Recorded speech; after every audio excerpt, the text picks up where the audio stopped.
10 मुहर्रम वाले दिन ये सड़कों पर आवाम क्या कर रही है, जो कि हमारी रिवायात में तो बिल्कुल नहीं। और आज मैंने बच्चों के साथ मिलकर शरबत बनाया और 10 मुहर्रम के हवाले से हमारी मस्जिद में कितनी प्यारी महफिल रखी गई, देखें इस व्लॉग में। अस्सलाम वालेकुम। अभी मैं नमाज असर अदा करने के लिए जा रहा हूँ। मस्जिद में दाखिल होने के बाद मैंने जमात के साथ नमाज असर अदा की और नमाज असर के बाद मस्जिद में 10 मुहर्रम की निस्बत से महफिल भी रखी गई है। खैर, नमाज अदा करने के बाद मैं वापसी चल पड़ा घर की तरफ। घर पहुंचा तो अब ये बच्चा पार्टी शरबत बनाने के लिए बिल्कुल रेडी थी और बस मेरा ही इंतजार हो रहा था। बस फिर जल्दी से शरबत का सामान जमा करने के बाद हम घर से बाहर आ गए। सबसे पहले हमने शरबत बनाने के लिए पानी डाला और फिर चीनी डालने के बाद मैंने चीनी को घोलना शुरू कर दिया।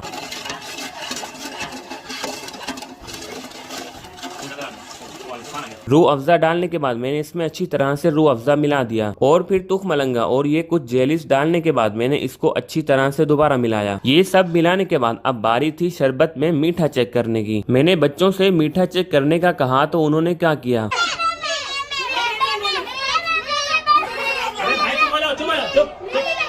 खैर मैंने फैसला किया कि इन सब में बड़ा ये हुसैन है तो मीठा भी यही चेक करेगा। इसने मीठा चेक किया तो इसने कहा कि मीठा बिल्कुल सही है। बर्फ डालने के बाद मैंने शरबत को जल्दी जल्दी से ठंडा कर दिया। अच्छा भाई, हमारे पहले कस्टमर आ गए।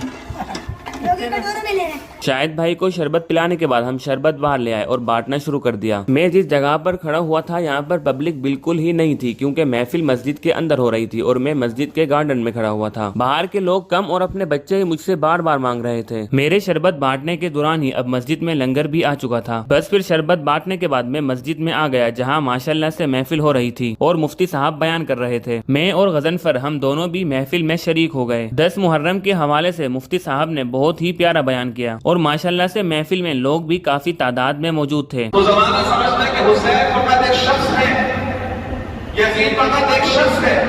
एक शख्स दूसरे शख्स की बेहद नहीं करेगा और ये दोनों अशखास कभी न कभी दुनिया से चले जाएंगे तो ये मामला खत्म हो जाएगा। लेकिन मौला हुसैन ने बताया कि हुसैन फकत एक फर्द नहीं, हुसैन नजरिए का नाम है, हुसैन फलसफे का नाम है, हुसैन फिक्र का नाम है, हुसैन सोच का नाम है। और जहां जहां यजीद उठेगा ये नजरिया हुसैन उसका मुकाबला करने के सामने आकर खड़ा हो जाएगा। खैर, अब यहाँ पर आप पहले बाहर के कुछ मनाजिर देख लें, फिर वापसी महफिल में आते हैं। अभी थोड़ी देर पहले गजनफर और मैं बाइक में पेट्रोल डलवाने गए तो हमें सड़कों पर ऐसा कुछ देखने को मिला कि जिसको देखकर बिल्कुल भी नहीं लग रहा था कि आज की शाम 10 मुहर्रम की शाम है। बहुत ही अफसोस की बात है कि आज पार्क्स भी खुले हुए हैं और आवाम का रश भी मौजूद है। और सबसे हैरान कुन तमाशा तो ये था जिसको देखकर मैं हैरान ही रह गया।